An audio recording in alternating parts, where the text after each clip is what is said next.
Jesu Kristu oyinkosi, bazalwane, siyambonga kakhulu uNkulunkulu osiphile leli thuba ukuba siphinde sihlangane. Sifunde izwi lakhe, sixoxe njengalo. Uthembekile ke uNkulunkulu wethu. Ngempela ucabanga imicabango ephakeme kakhulu kuneyethu. Asinakho nokufinyelela kuyazini. Ngizocela sikhuleke. Baba, egameni leNkosi yethu Jesu Kristu, uyindlela neqiniso nokuphila, Nkosi Jesu. Akekho noyedwa onokuya kuBaba ngaphandle kwakho. Kungalokho, Nkosi Jesu, simane njalo masicela, sivula ngawe iminyango, sithi uJesu Kristu inkosi. Baba, egameni lale Nkosi yethu enguJesu, sizokufunda Nkosi izwi lakho, siyacela ukhulume ngalo ey'nhlizweni zethu. Siyazi Nkosi ukuthi usidalela ukuba silalele futhi sigcine imiyalo yakho, sikukhonze ukuze sikufuze. Siyazi Nkosi ukuthi ngaphandle kwakho singenze lutho thina, asazi lutho. Asikwazi ngisho ukuzenwaya, asikwazi ngisho ukuphefumula. Kodwa wena ukucabangile konke lokho, wakwenza ukuthi Nkosi sikwazi ukukwenza ngokukhunjuzwa nguwe. Siyabonga Baba wethu ongcwele, sizofunda izwi lakho eliyi-guide ey'mpilweni zethu, eliyisiqondiso. Lapho sibuyela khona njalo masifuna ukuhlakanipha. Siyacela-ke Nkosi ukuthi ukhulume ngalo, ngoba kumanje sidinga umoya oyingcwele azosikhanyisela, asifundise konke okufihlakele. Lokho Nkosi sokubekile ukuthi sikwazi, sizwile ey'nkonzweni zempelasonto ukuthi wena Nkosi usibekela imigomo, ilowo nalowo nomgomo wakhe. Awunikeziwe wena, wawumisela wona. Siphe-ke Nkosi ukuba singalunguzi seqela emigomeni yabanye, kodwa sibheke kulowo osibekele wona, sihambe endleleni esiyimiselwe kuwe ngaso sonke isikhathi. Siyabonga Nkosi Jesu ukuthi udelile ukuphila, wadela izulu ngenxa yethu, ukuze Nkosi sihambe endleleni eyiyona yona. Siyabonga Nkosi, kanye sawucacisa izwi lakho, sazolifunda sonke asazi lutho. Kodwa umoya wakho ingcwele uyena esimethembayo ukuthi maye phakathi wethu uzosicacisela konke. uJesu Kristu inkosi. Amen. Bazalwane, ngaphambi kokuba sifunde izwi, ngicela ukubonga kakhulu nge-weekend besiseGqibelo sasisePomeroy, ngesonto besiseDandi. Siyambonga kakhulu uNkulunkulu bazalwane, ngithanda ukubonga nje kubazalwane bangalapho kuqala. Uthando bazalwane sikhombise lona, siye saduduzeka ngoba lithi izwi likaNkulunkulu ongenalo uthando akamazi uNkulunkulu, ngoba uNkulunkulu luthando. So masibona uthando esilitholayo ekuhambeni kwethu, siyambonga kakhulu uNkulunkulu, ngoba siyazi ukuthi ngempela oluthando uphakathi kwethu. Siyambonga kakhulu-ke uNkulunkulu bazalwane ngani. Sibonga uNkulunkulu ngabazalwane ade bengekho laphaya, abazalwane abasikhulekelayo njalo ukuthi siphephe, nendawo esisuke siye kuyona iphephe, nendawo ney'ndlela esiyihambayo ziphephe. Kuze kube manje siyahamba kakhulu, abazalwane bayahamba kakhulu, khona nabavele basuke kude beze, kodwa akekho esiye sizwe ukuthi uye wavelelwa ingozi endleleni. Lokho-ke kwenzeka ngenxa yokunxusa kwenu bazalwane, nisinxusela nisey'ndaweni enikuzona. Siyambonga kakhulu-ke uNkulunkulu. Anikwenzi ngokwenu, akusiwa amandla enu, kodwa uNkulunkulu onivusayo ukuthi nikwenze. Siyambonga kakhulu-ke uNkulunkulu ngani bazalwane. Siyabonga, angazi singafikaphi ekubongeni kwethu, kodwa siyambonga uNkulunkulu ngani. So nje yilowo nalowo la usuke ukhona, okungenani uma ungazi ukuthi uzothini, uma nuthi Nkosi abaphephe bonke abazalwane, Nkosi khanyisa. Uyazi ukuthi enhlizweni yami kuye kuthi njalo uma sifika endaweni ngokokuqala kube ngathi ngiyakubona ukukhanya kungena emakhaya abantu abasuke kade bekhona, ngoba basuke bezobuya beshintshile bengafani. Lisho njalo nezwi likaNkulunkulu lithi njengemvula yehla inethisa umhlaba, ingaphindeli emuva, kodwa iyawunethisa umhlaba kuze kuvele ubuhlaza, kuvele imfino, badla abantu. So enhlizweni yami njalo uma kade siya endaweni esiqalayo kuya kuyona, kuye kuvele kufike lokho ukuthi awu Nkosi, le mvula eyehlayo sengathi ngawumathisa nalomhlaba ukuze kubonakale igama lakho lidunyiswe. Kubonakale Nkosi ukuthi nala unethisile imvula yakho, izwi lakho, igama lakho lidunyiswe. Siyabonga-ke bazalwane, ngithi angidlule nje kule ndaba. Siyabonga kakhulu kakhulu. uNkulunkulu anibusise. Ngiyathanda nje ukusho kubazalwane baseDandi namaphethelo ukuthi yebo isikhona-ke i-branch eDandi. Ama-directions ningawathola kubaba wakhona, ubaba uMchunu, umfundisi Okhuthele omncane, ningayithola kuyena i-direction. Bese ngiphindela-ke eHubeni engalisho lapho engalifunda ePomeroy ehholo eMatshematshe, elithi bheka kuhle kumnandi kangaka uma abazalwane behlangene ngezwi likaNkulunkulu. Lingamavesi nje ambalwa, noma mathathu noma mane, angisakhumbuli, kodwa kuthiwa-ke isibusiso sona siba ngesaphakade. Umuke wahlangana nje nabazalwane, wahlanganyela nabazalwane, isibusiso salapho singesaphakade. So bazalwane, ngiyakhuthaza nje ukuthi asohlangana, sihlanganyeleni together, simdumise uNkulunkulu wethu. Kuningi okudumiswayo kulezi insuku. Masihamba lapha endleleni sibona nemizi emihle edunyiswayo enconywayo, kodwa sibe nakho ukwazi ukuthi ayifiki kule athi uJesu uyosilungisela indawo. Bazalwane, ingeyaphakade-ke leyo. Ilokho nje bazalwane, angifuni ngize ngibe emotional. Ngifisa sifunde izwi, sizwe ukuthi uNkulunkulu uthini namhlanje kithi ngabanye sisaqala. Yilowo nalowo ethi Nkosi vukuza neyami inhliziyo. Khona into eyingiphathe kabi bazalwane, uma ethi uNkulunkulu ngale ekuqaleni ethi ngizoyenza ibe bukhuni inhliziyo kaFaro. Ingithinte le ndaba bazalwane, ukuthi uNkulunkulu uyayenza ibe bukhuni inhliziyo yakho, akwehlisele iy'nhlupheko, uze ube desperate, uze kube ngathi nje uya-give up empilweni, kuze kufike la esigabeni la abanye baze bethatha ukuphila kwabo, bazibulale. Kanti uNkulunkulu usuke senento enkulu akubekele yona enhle. Bazalwane, ilokho nje ngiyafisa-ke siye ezweni. Jesu Kristu uyinkosi.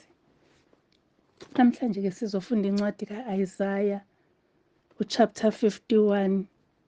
Sizofunda nje amavesi ngicabanga ukuthi mabili, uverse 6 noverse 7. Bese siyiphi isihloko emva kwalokho. Ake sifundeni-ke bazalwane. Isihloko esila eBhayibhelini sithi ukukhululwa kuyasondela.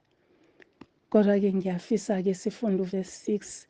Uthi phakamiselani amehlo enu ezulwini, niwubheke umhlaba phansi, ngokuba izulu liyakunyamalala njengomusi, umhlaba uguge njengengubo, nabakhileyo kuwo bafe njengezinsensane, kepha insindiso yami iyakuma kuze kube phakade, nokulunga kwami akuyi kuphela. Uvesi 7 uthi, ngilaleleni nina enazi ukulunga, abantu abamthetho wami usezinhliziyweni zabo. Ningesabi ukusolwa ngabantu, ningapheli amandla ngezithuko zabo.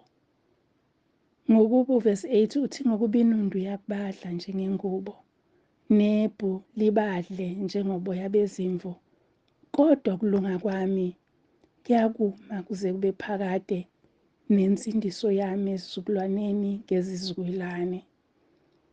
uJesu Kristu inkosi, siyabonga Nkosi izwi lakho, khuluma ngalo-ke namanje sethembe wena. uJesu Kristu inkosi, amen. Nanti-ke izwi bazalwane esizokhulekela phezu kwalo namhlanje, elikhuluma ngokulunga kukaNkulunkulu nensindiso yakhe. Lokhu kulunga kukaNkulunkulu nensindiso yakhe kuxhumelele ekugcineni nasekwazini umthetho wakhe. Ilapho-ke indaba yethu namhlanje, ukuthi ngabe siyayazi yini imithetho kaJehova, siyayazi yini imithetho yakhe, ukulunga kwakhe siyakunaka yini. Ngiyaxolisa ngale nto ekhalayo, angikwazi nona ukuyicima bazalwane, kodwa yona ngizamile ukuthi kungangeni lutho. Ngiyongixolela-ke. Lithi-ke lelizwi u-Isaya uthi, ake siphakamisele amehlo ethu ezulwini, singawunaki umhlaba esikuwona. Ake singanaki emhlabeni esikuwona. Kulo mhlaba esikuwona kunomsindo, kunokuxokozela, kunempakamo, kunamanga, kunokubulalana, kukhona yonke into embi. Uthi asisuse amehlo ethu siwaphakamisele ezulwini, umhlaba siwubhekele phansi, sibuke nje ukuthi sihlengiwe, sibheke nje ukuthi sihlengwe kangakanani kuzo zonke lezi zinto. Lokhu sizokwazi ukukwenza phela uma ngabe umthetho kaNkulunkulu useyinhliziyweni zethu, futhi nokulunga kwakhe sikubona, insindiso yakhe sikhumbula, siyazi, sazi ukuthi siqonde ukuthi kuzoba ngokwaphakade. Ngiyafisa ke sibheke ukuthi umthetho kaNkulunkulu ukhona yini ey'nhliziyweni zethu. Imuphi lo mthetho uNkulunkulu akhuluma ngawo la, ukuthi ukhona yini ey'nhliziyweni zethu. Sihamba kanjani? Uma ngabe singaya ngale, ingxenye yesibili yale nkulumo yethu ikhuluma ngokunganaki. Uma siphakamisela amehlo ethu ezulwini phezulu, sizonganaki okwenzeka la around us. Uyazi ukuthi kuzowa itshe eduze kwakho, ungalinaki. Unyathele ameva, ungawanaki. Kukhulunywe ngapha nangapha ngawe, ungezwa, unganaki. Noma ngabe uyezwa, kungabi buhlungu enhlizweni, unganaki lokho. Udelwe ngumndeni, udelwe ngabangani, udelwe abazalwane ebandleni, unganaki. Ngoba wena umthetho kaNkulunkulu usenhlizweni yakho. Sekaningi ngizwa abazalwane bethi ngilinyaziwe umzalwane othize, ngilinyazwe ngabazalwane, ngalinyazwa umfundisi, ngalinyazwa inceku. Bazalwane, kulezi insuku ngike ngahlangana nenkulumo yomdlali we-keyboard olimele, olinyazwe yinceku, ulinyazwa ama-elders ebandla, ulinyazwa wonke nje umuntu. Nami ngabona ukuthi ngempela nami angikhulumi kahle. Usho nje into encane uthi kuthiwa singabafana noma sesize saganwa. Kuthiwa kodwa abafana be-keyboard sibabukela phansi. Ngayibheka le nto ngathi, heyi Nkosi yami, uyazi ukuthi iy'ntuli zendlela. Kuye kwakhulunywa ngokuthi uma uhamba emgwaqeni awuzingcolisi, awuthathi iy'ntuli uy'phose kuwena, kodwa iy'moto ey'dlulayo izona ey'susa iy'ntuli, aziziphosi kuwena, zizisusa nje zibe semoyeni bese zinamathela kuwena. Ngayibona-ke le nto ukuthi hayi injalo ngempela. Like nje kujwayelekile ukuthi hayi umfana we-keyboard, hhayi umfana we-keyboard. Uma sesithe ukufunda bese sithi u-keyboard player, at least-ke lokho kungcono ngoba vele usuke ezodlala i-keyboard. Kodwa ukuthi abafana be-keyboard, ukhulume ngezinto ey'ningi-ke lo mntwana. Wakhuluma nangakho ukuthi singena sesihlala, sesilindele ukuthi yonke into is in place, yonke into isiyasebenza kahle. Uma kungasebenzi imayikhi esembuka kabi, ayi angishiye le ndaba ayisifuni thina kule nkundla. Kodwa nje ngiye ngaba nakho lokho ukuthi qaphela mlomo wami ukhulumani, qaphela amehlo ami. Umthetho kaJehova enhlizweni yomuntu, umthetho kaJehova enhlizweni yomuntu kakhulu kakhulu uba ukuthi awoni, angoni, angihlali nasenkundleni yabaklolodayo, angithathi nezeluleko kwababi, angihlanganyeli nalaba abakhuluma kakhulu. Nje ngiyamesaba uNkulunkulu, angifisi ukwenza oku-wrong, ngesaba nje ubukhulu bukaNkulunkulu. Kuningi-ke engingawugcina indlela engingagcina ngayo umthetho kaNkulunkulu. Umthetho kaNkulunkulu uthi asoni, akazithandi izoni, akazizwa ngisho ukuzizwa noma ikhala, ngoba uNkulunkulu ufuna ukuthi sibe ngcwele ngoba yena ungcwele. Umthetho kaNkulunkulu uthi othanda umakhelwane njengoba uzithanda wena. Umuntu uma umthanda-ke awukhulumi kabi ngaye, futhi uyayimisela ngokumsiza, futhi uyazenza ukuthi ube available ey'dingweni zakhe. Umuntu uma umthanda, ngike ngibuke uthando esikhombisa emakhaya ebantwaneni bethu. Senza sure ukuthi bayakuthola ukudla, bayambatha, bayafaneleka nasesikoleni amayunifomu abo. Uthola ukuthi kwabanye abantwana abafunda ema-tertiary ey'koleni zemfundo ephakeme, ekhaya kusala kungadliwa, kungakhokhelwa ngisho ugesi, ngesinye isikhathi balale kumnyama, kungabi khona ngisho nokudla okuzobekwa etafuleni. Mayifika nje imali yesibonelelo ihambe yonke iye kumntwana. Siyamthanda. Ukubone kwithina esiganile kobaba, angazi-ke noma sonke siyakwenza. Kodwa ukuthi uyacabanga ukuthi uselambile, umenzele ukudla. Usomile manje womela itiye, hhayi ngoba itiye ubeliphuza ngalesa sikhathi kuzoba ujusi, hhayi ngoba ujusi usewuphuze kangaka sekuzoba amanzi. Uthando, bazalwane. Uma egula awulali, uma ngey'nyawo njengoba uma umntwana egula awulali. Uthando, bazalwane. uNkulunkulu ufuna-ke sithi singagcini ezindlini zethu ey'valiwe, kodwa siphumele nakomakhelwane. Abanye bahluleka ukuthanda umuntu behlezi naye ngoba mhlawumpe eyintandane, noma mhlawumpe ngoba ezosiza la ekhaya. Uhluleke nje ukumnikeza uthando. Uhluleke nje ube nesibindi sokuthi hayi lokhu ngibeke ngithengele abantwana bami, hhayi lokhu kuzodliwa ubaba wasekhaya. Abanye abakuthandi yini lokho?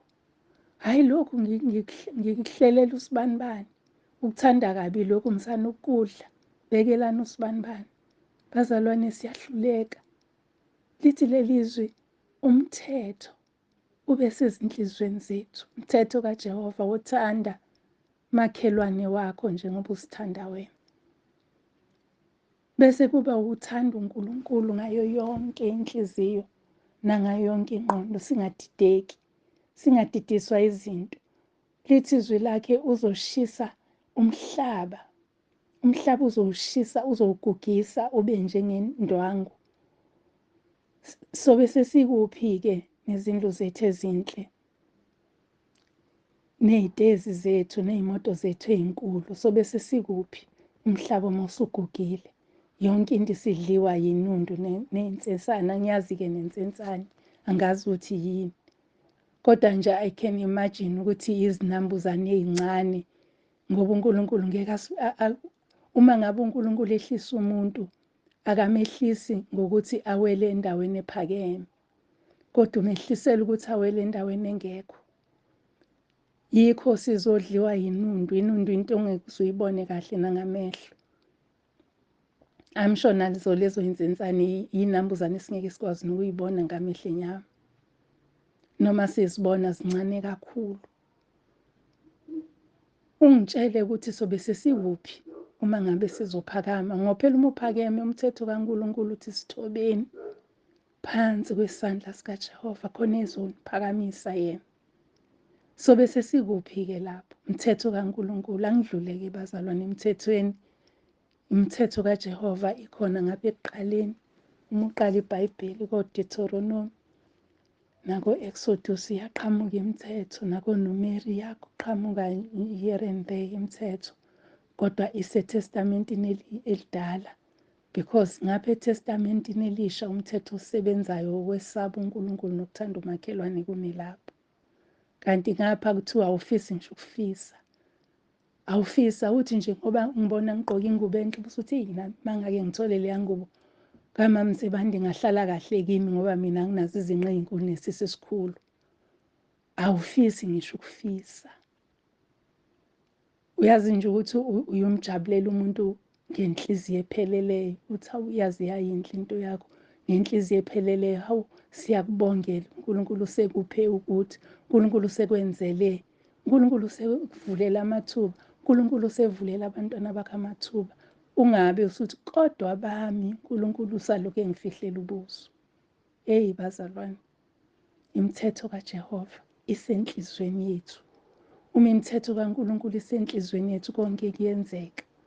Uthi insindiso iba ngeyakhe kulabo abamthetho wakhe usenhlizweni zabo.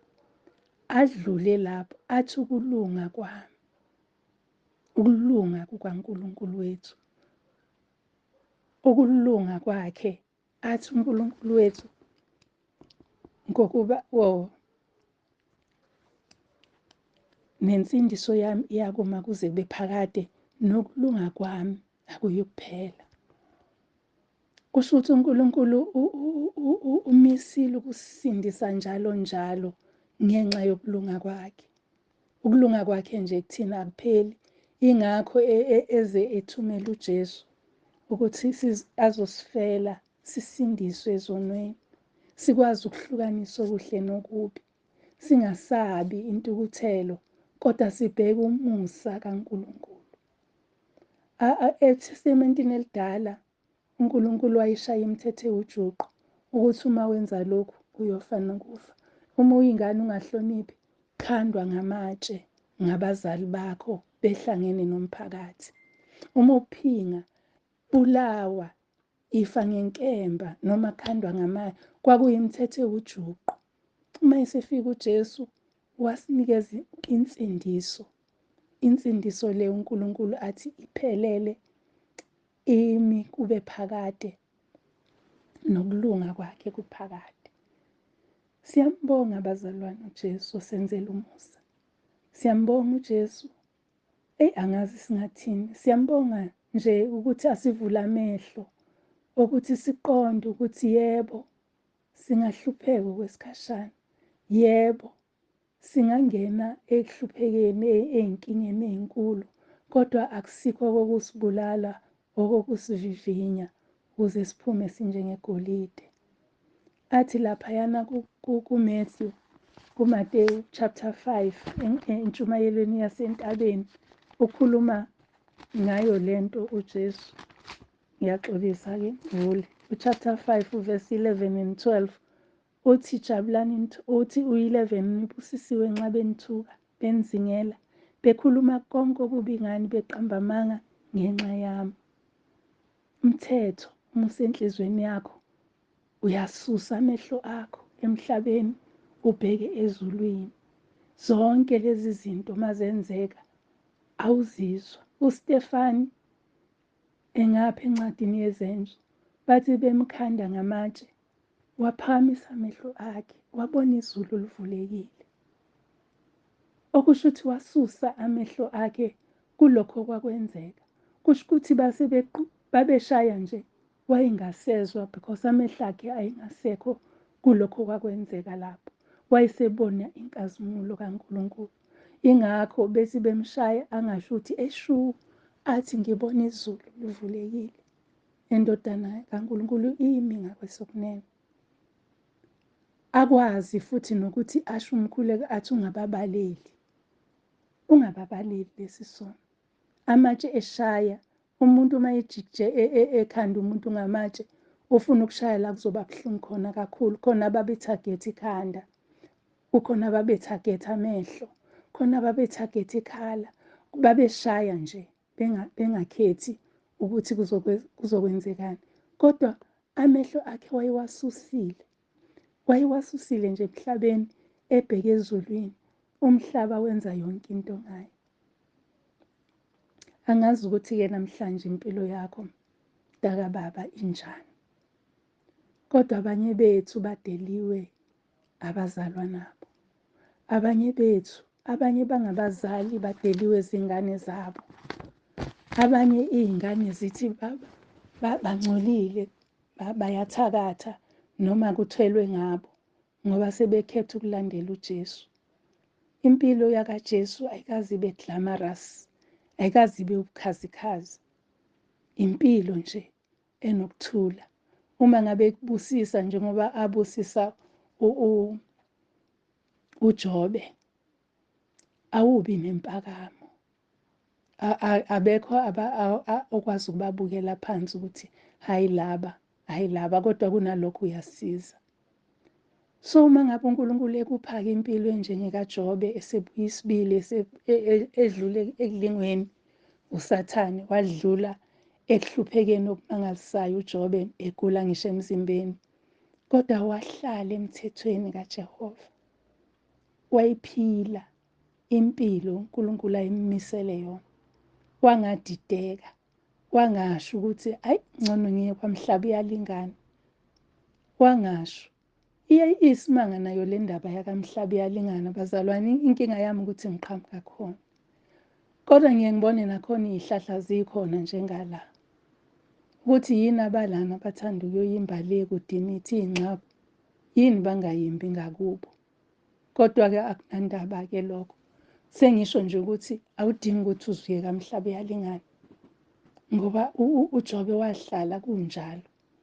Akazange asho ukuthi bazothini sengiwile kangaka. Wakwamukela ukuthotshiswa. Ngesinye isikhathi thina sishaywa ukuthi asikwazi ukuvuma ukuthotshiswa. Kanti izwi likaNkulunkulu uma uhlala kulo liyakutshela ukuthi vele uzodlula ezivivinyweni. Uthe-ke ubaba umpostoli ekhuluma ngeweekend wathi uNkulunkulu akalingi umuntu, kodwa uNkulunkulu uyavivinya. Uyakuvivinya uNkulunkulu echeke ukuthi uqine kangakanani. Njengomuntu uma ngabe ebiya. Umuntu uma ebiya ufika hamba umgodi asifake isigxobo ukuthi sime asigxishe agxishe emaceleni ebese sinyakazisa ukuze ukuthi siqinile okwangampela na. NoNkulunkulu wenze njalo. Ufike ahambe akutshale ebese kunyakazisa eza ukuthi ugxilile na, iy'mpande zibambelele yini. Uma ngabe uzogxila kunjalo uphuma usunjengegolide uthi usifake emlilweni ukuze siphume sinjengegolide elicwengekile. Bazalwane, Angisafikanga la bekufanele ngifike khona, sengiye ngakhuluma kakhulu. Kodwa ngiyafisa nje bazalwane ukuthi siyiqonde le ndaba ukuthi uNkulunkulu wethu uyasithanda, umsa wakhe, ukulunga kwakhe akuyi kuphela. Simele nje ukubambelela kuye ukuze lokhu kulunga esibekelwe khona sihlale sikukho. Ngale ncwadini ka-Amos uchapter 5 kunevesi elikuphathayo ukulunga. Uthi ekugcineni kwalo, masiye ekugcineni kwalo, lithi ukulunga kunjengomfula onganqamukiyo. Uthi uNkulunkulu ukulunga kwakhe akuyi kuphela, ukulunga okuyohlezi kukhona kuze kube phakade. uJesu Kristu inkosi asikhuleke. Baba, siyabonga izwi lakho nantambama. Khuluma ngale enhlizweni zethu, sidinga ukuzwa wena, usithinta, usinyakazisa. Nkosi, khipha inhliziyo eyitshe, ufake inhliziyo yenyama, vukuza Baba wethu ongcwele ukuze siqonde, sikwazi nokulonda imithetho yakho. Siyabonga Nkosi ngalolu suku. Jesu Kristu uyinkosi. Amen. uJesu Kristu uyinkosi. Bazalwane, nibe nempela sonke enhle. Siyanithanda. uJesu Kristu uyinkosi.